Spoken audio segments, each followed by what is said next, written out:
Opening: the paradox you've never noticed. Here's why this 200-year-old blanket trick still beats modern beds. We sleep on advanced memory foam, engineered comforters, and climate-controlled rooms.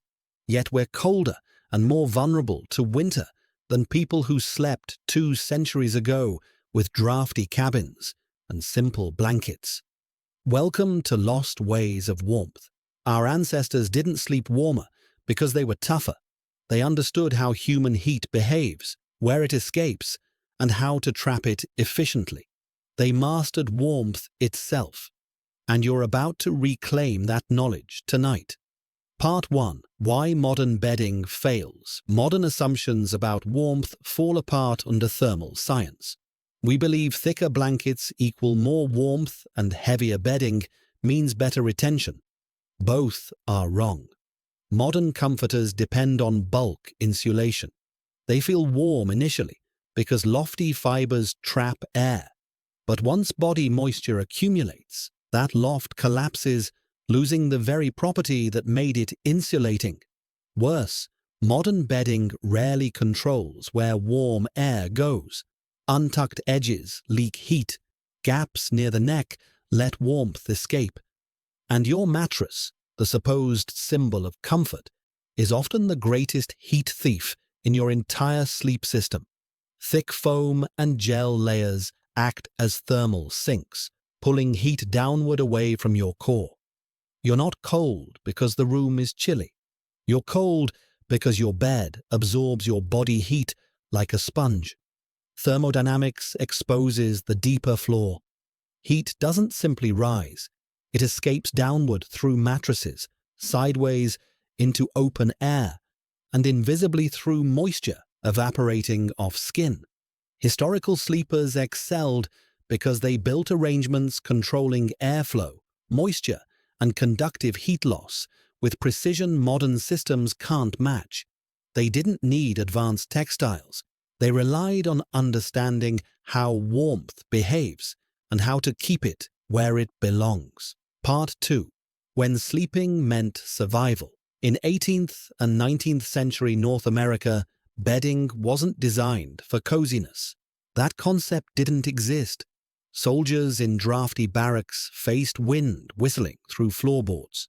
Pioneer families slept in cabins where snow drifted inside during storms and frost formed on interior walls before dawn. What kept them alive wasn't equipment. It was systems thinking.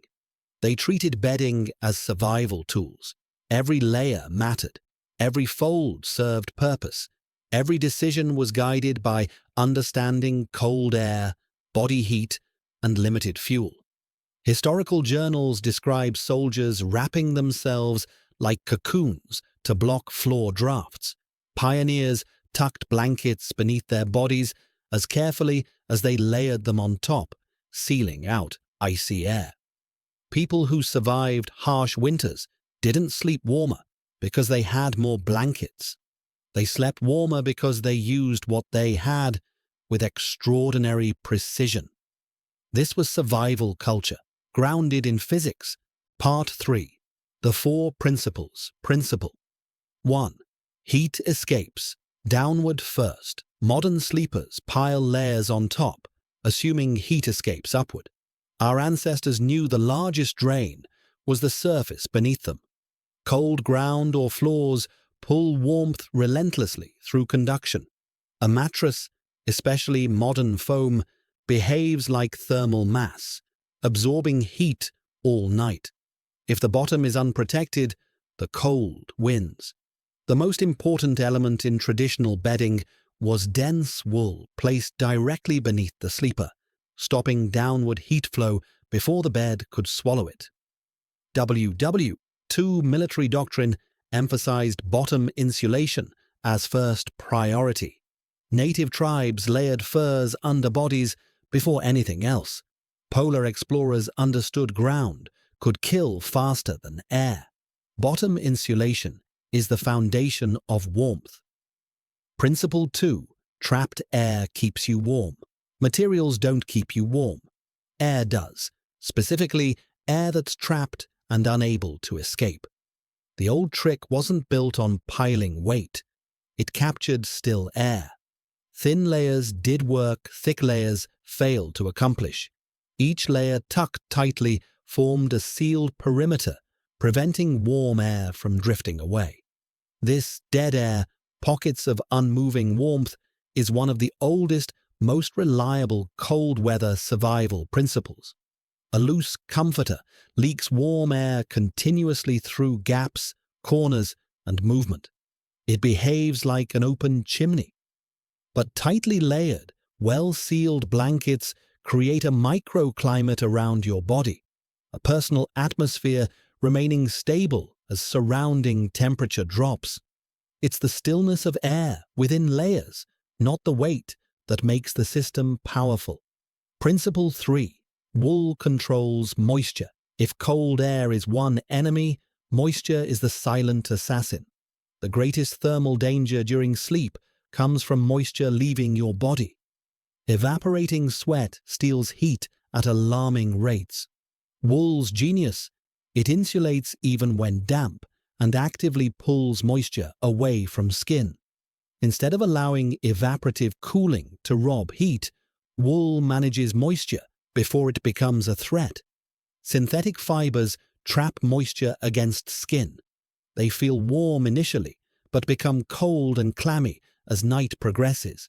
The material designed to insulate ends up accelerating heat loss. History proves this. Soldiers in freezing trenches relied on wool to survive. Shepherds slept through mountain nights with wool cloaks, sailors wrapped in wool to resist cold and spray. Wool isn't luxury.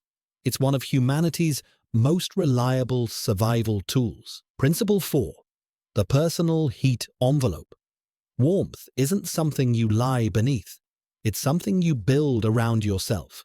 Ancestors wrapped, folded, and shaped bedding with intention, turning fabric into functional heat chambers. They folded blankets under lower backs to block downward heat escape. Another section around feet, another across shoulders, sealing edges so warm air stayed contained.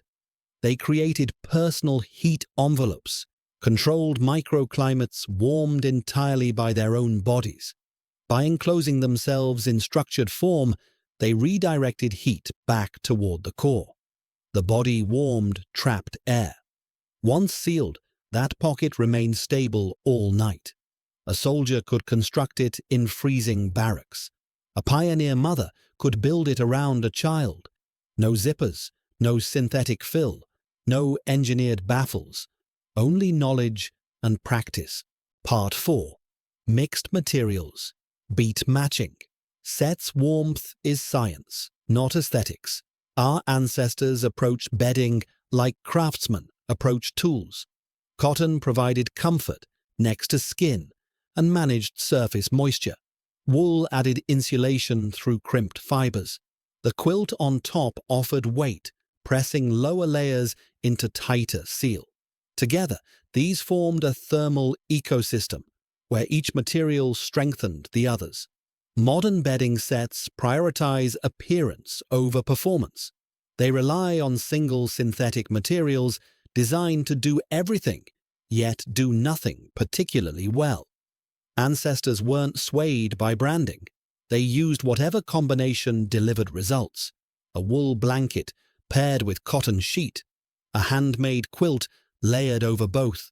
Nothing matched, yet everything worked. The lesson: don't search for perfect products. Build perfect systems. Warmth comes from synergy, not uniformity. Part 5. Apply this to night modern homes. Add wool beneath you on the mattress, creating thermal foundation, blocking downward heat loss.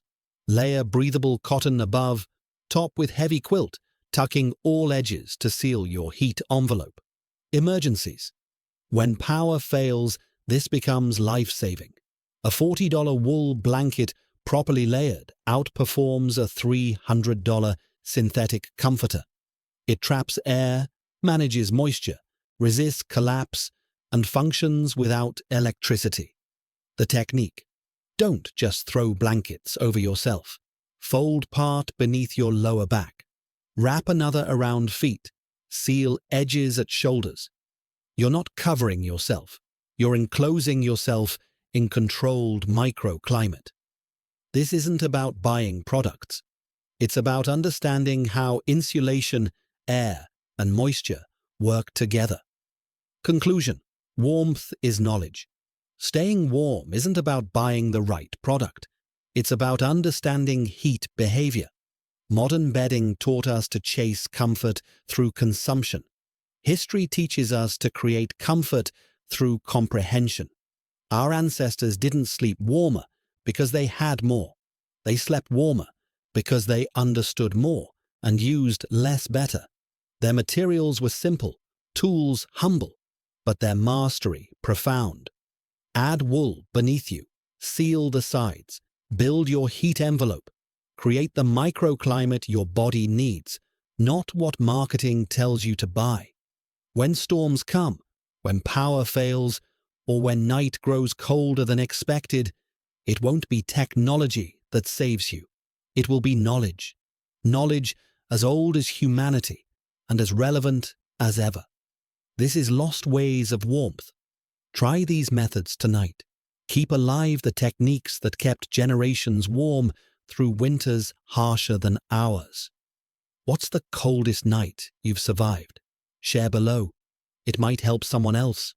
Stay warm, stay smart, and I'll see you in the next deep dive.